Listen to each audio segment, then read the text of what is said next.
Gênesis 37, versículo 12. E, como foram os irmãos apacentar o rebanho do pai em Siquém, perguntou Israel a José: não apacentam os teus irmãos o rebanho em Siquém? Vem, enviar-te-ei a eles. Respondeu-lhe José: eis-me aqui. Disse-lhe Israel: vai agora e vê se vão bem os teus irmãos e o rebanho. E traze-me notícias. Traze-me notícias. Assim o enviou do vale de Hebrom, e ele foi a Siquém. E um homem encontrou a José, que andava errante pelo campo, e lhe perguntou: que procuras?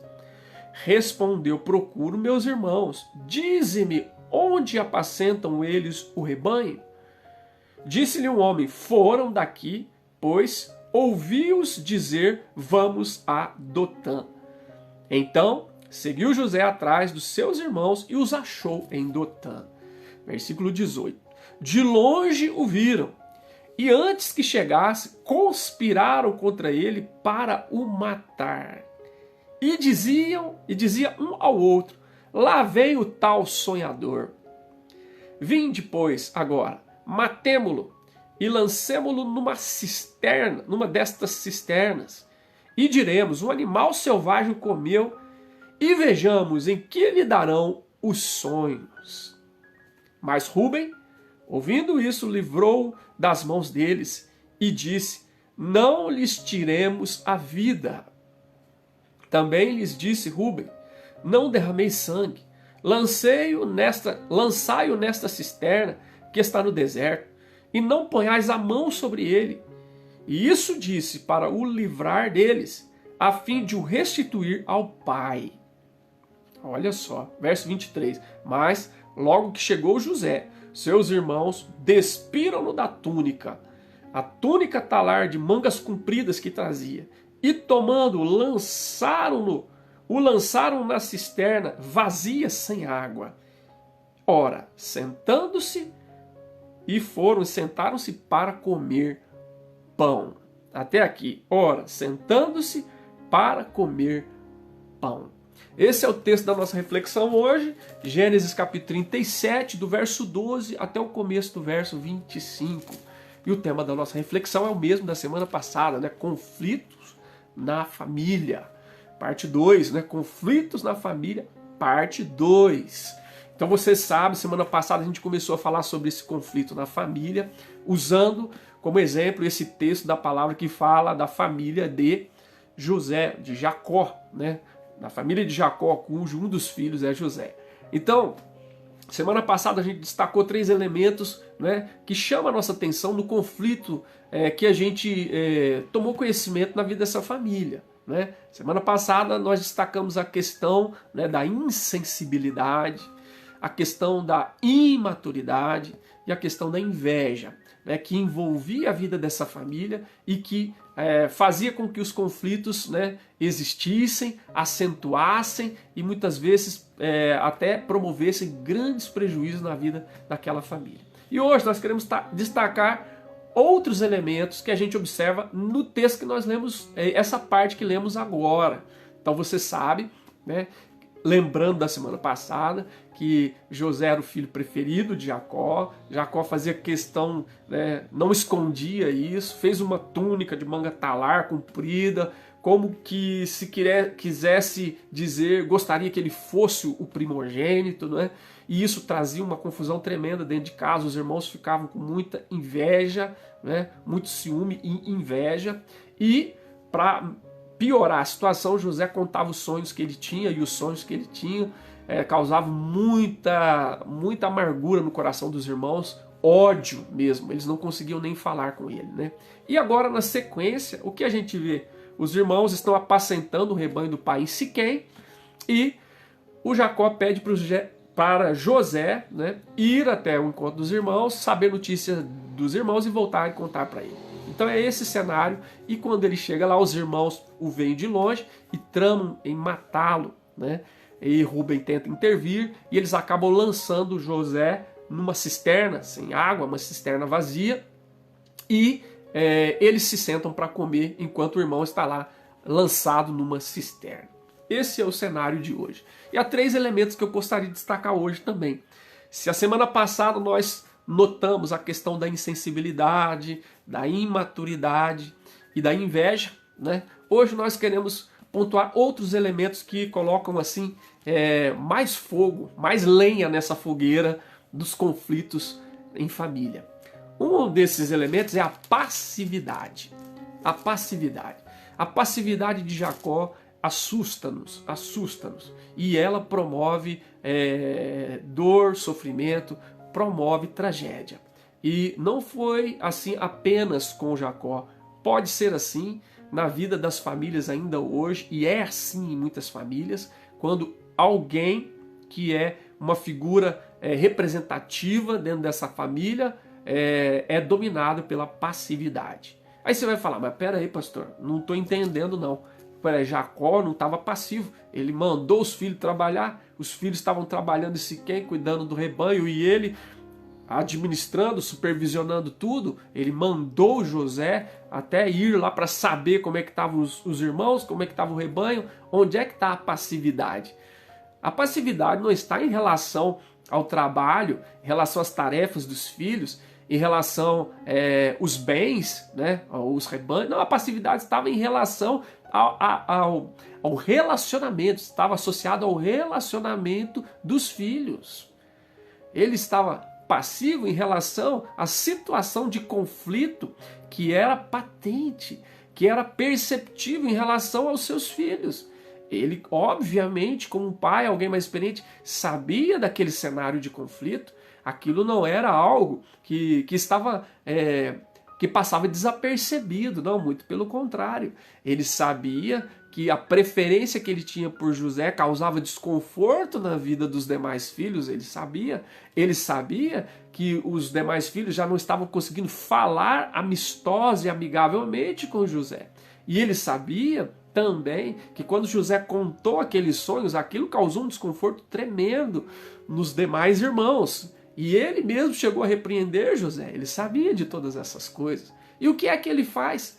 Né? Mesmo ciente desse cenário, né, de um conflito patente diante dos seus olhos como pai em relação aos seus filhos, e mesmo ciente que isso poderia ter um desdobramento trágico, o que é que ele faz? Ele age como se nada tivesse acontecendo, né? Ele envia José para continuar fazendo aquilo que ele fazia antes, que é ir até os seus irmãos, saber notícia deles e trazer.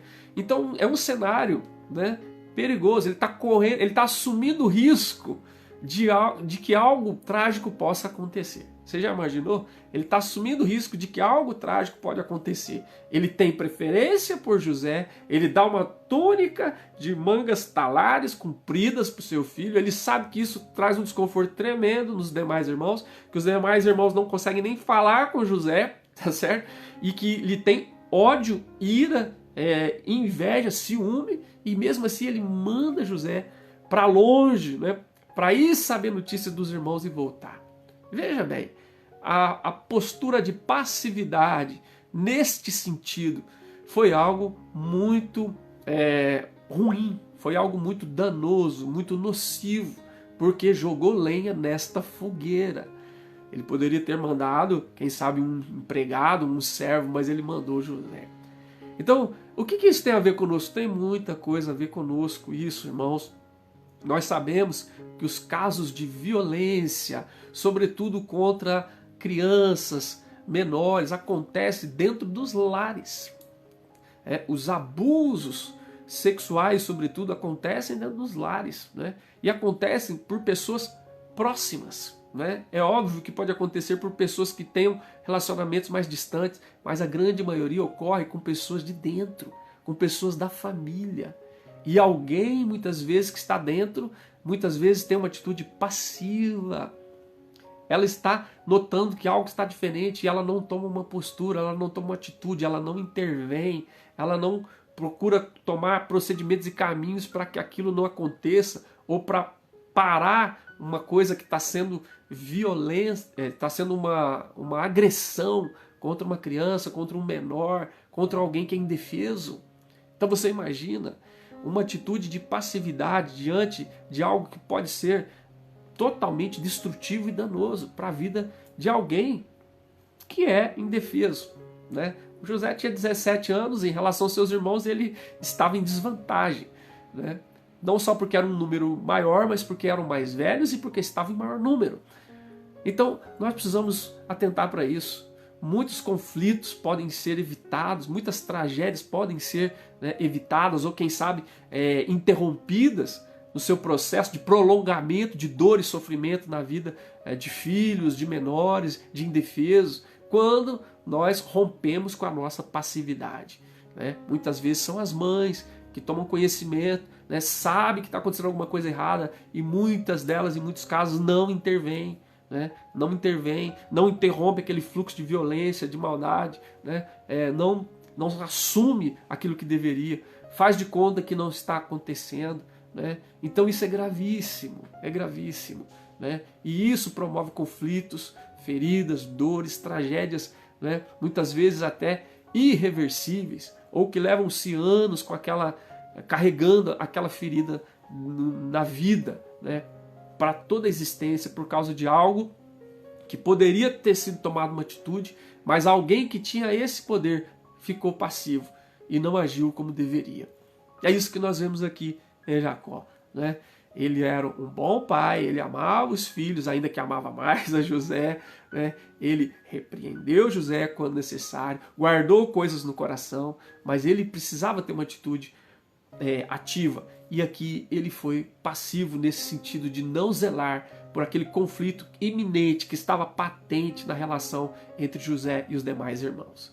E se você pensar, isso já acontece também na vida de Eli.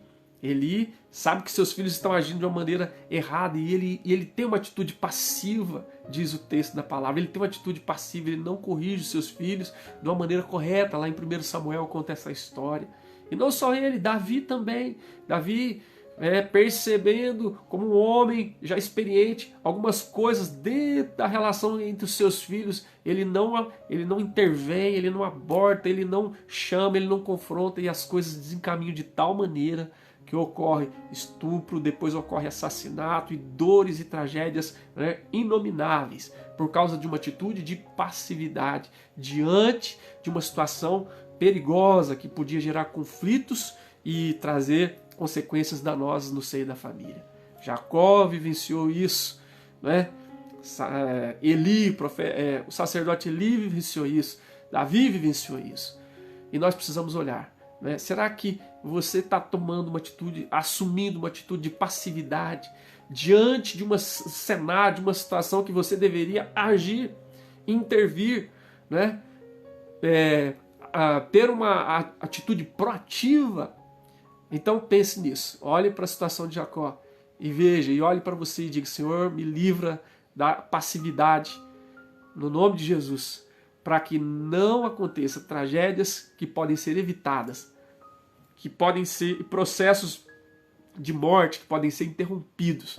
Que o Senhor me desperte, que o Senhor me dê a graça da ação, da coragem, para que a passividade não me paralise e não promova tragédia, dor e morte no seio da minha família e na relação dos amados que fazem parte do meu lar, em nome de Jesus.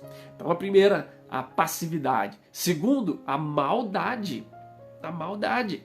Se em Jacó nós vemos a passividade, nos seus filhos nós vemos a maldade escancarada. E é impressionante você pensar sobre isso. Nós não estamos falando de filisteus, não estamos falando de girgazeus, jebuseus, ferezeus, heteus. Não, nós estamos falando dos bisnetos de Abraão. Nós estamos falando dos netos de Isaac. Nós estamos falando dos filhos de Jacó. Nós estamos falando dos patriarcas de Israel. Pensa bem, que situação. Nós estamos falando naqueles que são descendentes de Abraão, o pai da fé.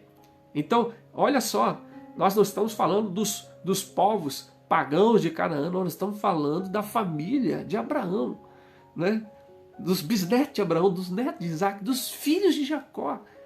E você veja qual é a postura deles quando eles veem José. O que acontece? José vai, obedece o pai, vai até Siquém, e os irmãos já tinham se retirado de Siquém e tinham ido para Dotã, e ele, procurando os irmãos, ele se perde, ele está errante, ele perdeu, ele não achava, estava perdido.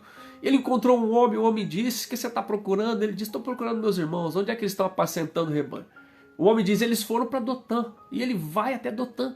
Então veja, José está obediente ao pai. Quando o pai o chama, ele diz: estou aqui, Senhor. Ele tem uma postura legal, ele está pronto para obedecer o pai. Ele vai a Siquém, de Siquém ele vai a Dotã e ele encontra os irmãos.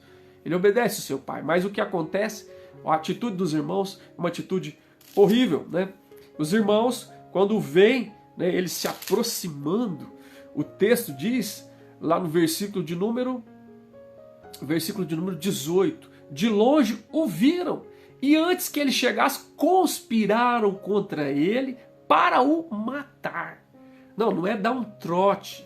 Eles não queriam dar um trote, eles não queriam passar um susto. Não, eles não queriam simplesmente dar uma surra de não, eles queriam matar José. Matar. Você entende que nível chegou o conflito dentro da casa de Jacó? Né?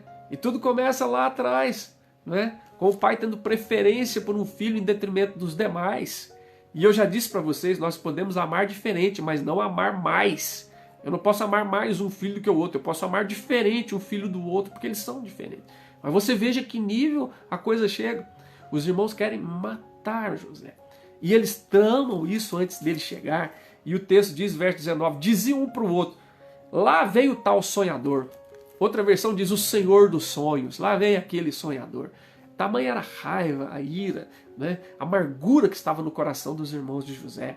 E o texto vai dizer que o verso 20 fala: vinde, pois, agora, matemo-lo e lancemo-lo numa dessas cisternas, e vamos dizer, né, para o pai: um animal selvagem comeu, e vejamos em que darão os seus sonhos. Você pensa em que situação pode chegar um conflito dentro de uma família? Pode chegar ao ponto de um indivíduo daquela família querer tirar a vida do outro. E nós estamos falando de irmãos, né? Nós estamos falando da descendência de Abraão, de Isaac e de Jacó, certo? O povo escolhido por Deus. Então você percebe, Jesus diz assim: vocês que são maus, sabem dar boas coisas aos seus filhos. Então não se iludam, nosso coração é naturalmente mau, é inclinado para o mal. E graças a Deus pela ação do Espírito Santo, pela obra da cruz que atua em nós, né, para nos dar uma nova disposição de mente, de coração e de vontade, porque nós somos, por natureza, nós somos maus. E você veja os filhos de Jacó, tomados de maldade, querem matar José. E o texto diz, né, depois que eles lançam ele numa cisterna e vão almoçar, e vão comer. Você já pensou nisso? Eles tramam a morte dele, vendo ele de longe, já tramam como que será, nós vamos falar que o animal o devorou, e pronto, só isso. Não pensam no pai, não pensam em mais nada, só pensam em destruir o outro membro da sua família. Então, queridos, o conflito é alimentado, né? O conflito ganha lenha na fogueira, né, quando há passividade e por causa da maldade, que é uma inclinação natural do coração humano. E nós precisamos pedir a Deus misericórdia, que Ele nos livre dos enganos do nosso coração, que Ele nos livre da nossa inclinação para o mal, porque nós temos inclinação para o mal. Que Deus, pela ação do seu Espírito, nos livre da inclinação para o mal, e também livre os nossos amados dessa inclinação para o mal. Você sabe o que aconteceu na família de Adão, né? O Caim matou o Abel, eram irmãos, né? A inclinação para o mal. E você lembra o que a Escritura diz lá em Gênesis capítulo 4? Quando Deus confronta o irmão, né, o Caim, perguntando de Abel, ele diz: por acaso sou tutor do meu irmão? Aí o Senhor fala com ele também, né? Olha, o pecado jaz à porta, o seu desejo será contra ti, mas a ti cumpre dominá-lo. Se você agir bem, não é certo que você será aceito, mas se agir mal, né, o seu pecado será contra ti. né? O seu desejo será contra ti. E o pecado está aí na sua porta. Você deve dominá-lo. Então, amados, olha, isso não aconteceu na família de Filisteu, como eu falei, de Jebuseu, de Cananeu, de Girgazeu, de Eveu. Não aconteceu na família do povo de Deus, né? E aí nós precisamos cuidar do nosso coração. Pedir a Deus, Senhor, livra-nos da inclinação para o mal, né? Da nossa disposição para vingança, para violência, para ira, né? Para amargura, para o ódio, né? Para trama. Livra-nos, ó Deus, em nome de Jesus. Livra-nos. E livra-nos a nós e aos membros da nossa família. Porque nós temos essa tendência em nós e os membros da nossa família também o têm, Senhor. Que pela ação do Teu Espírito Santo, pela obra redentora de Cristo Jesus, essa inclinação maligna e perversa, ela caia em nome de Jesus. Que o nosso coração se renda a Cristo, Senhor, o nosso e o dos nossos familiares, para que toda essa excitação maligna, né, de atentar contra a vida da outra pessoa ou de prejudicar a outra pessoa, que isso caia por terra em nome de Jesus. E que se isso estiver acontecendo comigo ou com alguém da minha família, que Deus permita que nós tenhamos a graça de ver esse mal, né, caindo por terra em nome de Jesus, né? Muitas vezes não será a essa dimensão, não atingirá essa dimensão de matar outra pessoa, mas às vezes de falar mal dessa outra pessoa, de denegrir a imagem dessa pessoa, né? De desconfigurar, né, essa pessoa por aquilo que eu falo dela, ou talvez de prejudicar essa pessoa, né? Ou ser prejudicado por alguém da minha família. Então que Deus nos livre pela rendição do nosso coração a Ele, e que a nossa família se renda a Ele em nome de Jesus, para que isso não aconteça. Porque muito conflito dentro das famílias que acontece por causa de falta de sensibilidade, né? A insensibilidade, como eu falei semana passada, a imaturidade e a inveja, muitas vezes é agravado a situação por causa da passividade e por causa da maldade. Que Deus nos livre dessa inclinação maligna e perversa no nosso coração, no coração de qualquer pessoa da nossa família, em nome de Jesus e para a glória do Senhor. Por último, nós temos também a falta de autoridade.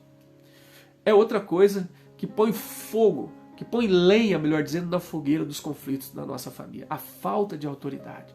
E aqui nós vemos o Rubem, o irmão mais velho, que teve uma iniciativa muito boa, né? Teve sim uma... Rubem, em um primeiro momento, tem uma iniciativa muito bacana, muito legal. O versículo número 21 diz: mas Rubem, ouvindo essa trama dos irmãos, né, livrou das mãos deles. Ele disse: não tirem a vida dele, não tirem a vida dele. E não derramei sangue, verso 22, lance ele na cisterna que está no deserto, e não ponhais a mão sobre ele. Disse isso para livrá-lo das mãos dele, para depois restituir ele ao pai. Aí você fala, isso não foi positivo? Foi. Foi positivo, mas não foi suficiente. Não foi suficiente. Por quê? Porque ele tinha perdido a sua autoridade. Você sabe que ele deitou com a concubina do seu pai, nós já falamos sobre isso. Ele é o irmão mais velho. Ele é aquele que deveria ter a autoridade para passar um risco e dizer, opa, daqui não passa. Vocês não vão fazer isso, mas de jeito nenhum. Se vocês pensarem em fazer isso, vocês vão ter que passar por cima de mim. Era a hora dele, como irmão mais velho, assumir, né, e usar da sua autoridade. Mas ele perdeu essa autoridade ao longo do processo, porque ele desonrou seu pai, deitando com a concubina do seu pai lá atrás, como nós sabemos. E agora quem acaba assumindo esse papel de autoridade é Judá. E as ideias de Judá não são num sentido positivo, nós vamos ver a semana que vem. Vai numa direção não positiva, mas vai numa direção negativa. Judá é líder, mas a sua liderança não é positiva, ela é tóxica, como nós vamos ver a semana que vem. Mas quem poderia fazer isso? Rubem. Ele tomou a iniciativa? Tomou. Foi positivo? Foi, mas não foi suficiente. Por quê? Porque ele estava desprovido de autoridade. De chegar e falar, aqui não, vocês não vão fazer. Para fazer isso, vocês vão ter que passar por cima de mim. Eu quero ver quem é o homem aí para passar por cima de mim aqui. Eu sou o Rubem, eu sou o irmão mais velho, eu sou autoridade sobre vocês, eu sou o primogênito. Vamos ver quem é que vem para cima. Ele não teve essa condição. Sua intenção foi boa, sua iniciativa foi boa, mas não foi suficiente. Então veja como isso interferiu. Que Deus permita, em nome de Jesus, que eu e você tenhamos a graça de discernir, de usar a nossa autoridade. Né?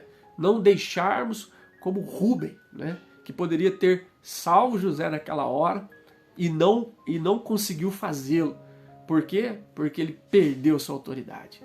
Que Deus permita que você não perca sua autoridade como pai, que nós não percamos a nossa autoridade como pai, como mãe, como irmão mais velho, né? Que nós não percamos a nossa autoridade como esposo, como esposa, como filhos de Deus, em nome de Jesus, que nós não percamos a nossa autoridade. E se porventura nós erramos, porque nós erramos mesmo, que nós oremos, que nós busquemos a graça de Deus, do perdão, né? Do perdão do Senhor na nossa vida, que nos restaura a autoridade, porque a nossa autoridade não vem de nós mesmos, vem de Jesus na nossa vida, não é? Então, porque a autoridade é muito importante, ela faz diferença num momento como esse, né? Não é o poder, existe o poder, existe a autoridade. Por exemplo, você vê um policial, né? E ele de trânsito, você está indo na rodovia e ele faz um sinal com a mão, você para. Não porque ele levantou a arma para você, mas porque ele tem a autoridade, ele está aparamentado de tal maneira que você sabe que ele é uma autoridade. Mas se de repente alguém infringe a lei, ele pode usar o poder que ele tem, né? De repente usar um instrumento para coibir uma ação que não é devida dentro da lei. Então nós temos a autoridade, né? Nós precisamos discernir e usar a nossa autoridade para impedir, né, que coisas perversas, né, continuem a acontecer ou não aconteçam. E processos perversos não prolonguem dentro da nossa casa, no seio da nossa família, entre os nossos, aqueles que fazem parte do nosso vínculo familiar, aqueles que nós temos o acesso direto e imediato. Que Deus nos dê essa autoridade e que nós saibamos usar essa autoridade para que processos danosos, né, sejam interrompidos, eles não prossigam. E nós não só ajamos com boa intenção e com boa ação, mas de maneira efetiva. Não é porque Rubem foi bem intencionado, fez uma ação, mas não foi suficiente. Que a nossa ação seja efetiva, seja suficiente e que ela promova bem, né, para a honra e glória do Senhor na vida dos nossos amados e glorifique o nome do Senhor. Então, guarde aí. Nos conflitos a gente tem que tomar cuidado, né? Não só com a insensibilidade, não só com a imaturidade, não só com a inveja, mas também com a passividade, né? Com a maldade e com a falta de autoridade. Que Deus nos dê a graça, né, de discernir essas coisas e de ter uma postura diferenciada pela ação do Espírito Santo na luz da palavra, em nome de Jesus e para a glória do Senhor. Aí você vai falar, mas no final das contas deu tudo certo. Não é assim? Isso tudo Deus usou e tudo deu certo. Mas não significa que nós devemos agir, né, de uma maneira passiva, né? Agir de uma maneira, tá, então pode deixar tudo acontecer. Não, é nossa responsabilidade, é nosso papel olhar para isso e aprender aquilo que nós podemos e devemos fazer, nós temos que fazer, né? E aquilo que não pudermos, sabemos que está nas mãos do Senhor. Ele tem a última palavra. Mas a gente aprende com os acertos e com os erros do personagem bíblico para que nós possamos ter a oportunidade de viver de uma nova maneira, de uma maneira diferente e também possamos abençoar a nossa casa, a nossa família e glorificar o nome do Senhor. Que Deus nos abençoe e nos dê essa graça. No nome de Jesus e para a sua glória. Amém. Aleluia. Amém. Semana que vem tem parte 3, eu espero você aqui para a gente poder concluir essa história.